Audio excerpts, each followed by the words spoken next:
Mecklenburg County faces an incredibly important choice in this year's municipal elections that will shape the future of not just Charlotte, but the whole region around it for decades to come. Today we're talking about the transit referendum. This one is kind of just for our friends in Mecklenburg County, but a lot of the issues here affect everyone in North Carolina, so even if you don't live in Meck, stick around. I am going to make a recommendation here, but I'm going to save that for the end. The transit referendum is a big issue, so here's what you got to know to make an informed choice. Now, for anyone who didn't know, Charlotte is growing really fast. 157 people moved to the metro area every single day last year, and that rate is increasing over time. Charlotte added 57,000 people just last year.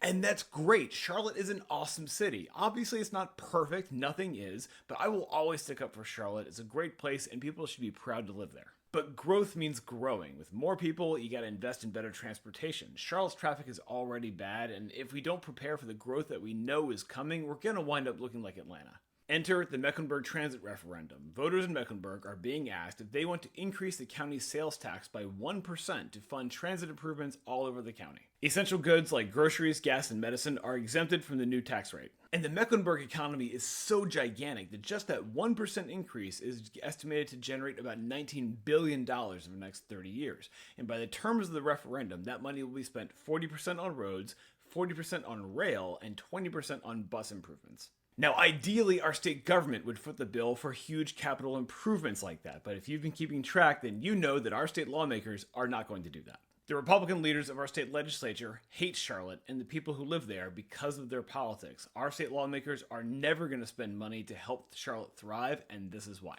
And that's why they're forcing Mecklenburg County to raise their own tax revenue for transit, and why politicians in Raleigh, who don't even live in Charlotte, got to dictate which projects would get funded and which wouldn't. And that's something really important to understand about this whole referendum. The plan and the projects it funds are not perfect. But this is the best deal that Mecklenburg is ever going to get, and that's why Carolina Forward recommends that you vote yes on this referendum.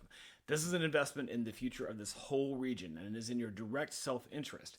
Is it perfect? No. But even if it's not perfect, it's still good enough to vote for. And wherever you live, make sure you go vote in your municipal elections. Our full list of endorsements are in the bio.